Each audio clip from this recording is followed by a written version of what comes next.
Je m'appelle Jean-Yves Léger, j'ai donc écrit le chapitre sur la communication financière. Mon parcours me conduisait à cela.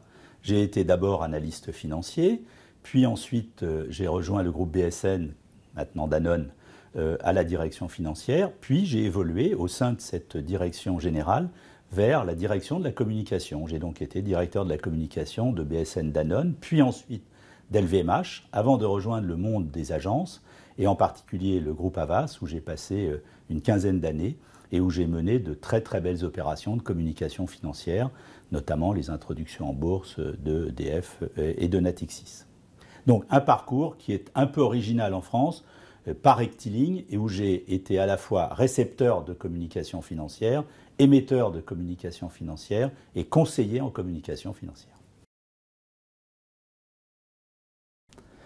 D'abord, ce chapitre existe. Et il est probable qu'il y a 30 ans, on aurait fait un livre de communication sans le chapitre communication financière. Pourquoi ? D'abord parce que la communication financière prend de plus en plus d'importance. La raison en est simple, c'est la financiarisation de notre monde et notamment du monde de l'entreprise. Et comme ce livre est destiné à des opérationnels, à des praticiens, il est important, me semble-t-il, que les non-financiers sachent parler aux financiers. C'est une des motivations du chapitre sur la communication financière. J'ai l'habitude de résumer l'évolution de la communication financière par 4 mots. Le premier, c'est porosité. Porosité des publics, porosité des communications. La raison majeure, c'est Internet, qui rend aujourd'hui accessible l'information à tout le monde au même moment. Le deuxième mot-clé, c'est le mot rapidité. Dans les années 70, on raisonnait en jours. Aujourd'hui, on raisonne en secondes. Une information est mondiale en quelques secondes. C'est une nouvelle donne pour les organisations des entreprises. Troisième raison, troisième mot-clé, égalité. Égalité parce qu'aujourd'hui, les professionnels comme les particuliers, les salariés comme les managers ont accès à la même information au même moment.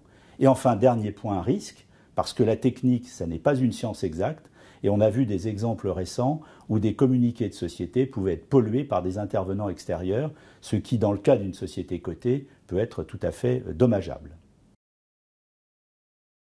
Eh bien, on trouve un rappel d'abord sur l'histoire de la communication financière, qui est quelque chose qui existait depuis une trentaine d'années, mais qui a évidemment connu une évolution, une accélération depuis quelque temps.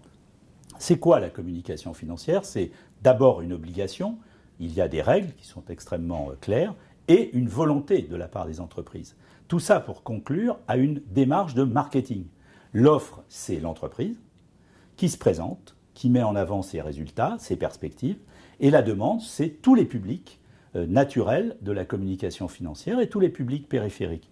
Les naturels, ce sont les analystes, ce sont les investisseurs, ce sont les actionnaires particuliers, et les périphériques, c'est les journalistes, les pouvoirs publics, tous les publics qui peuvent à un moment entendre parler d'une entreprise et de ses résultats.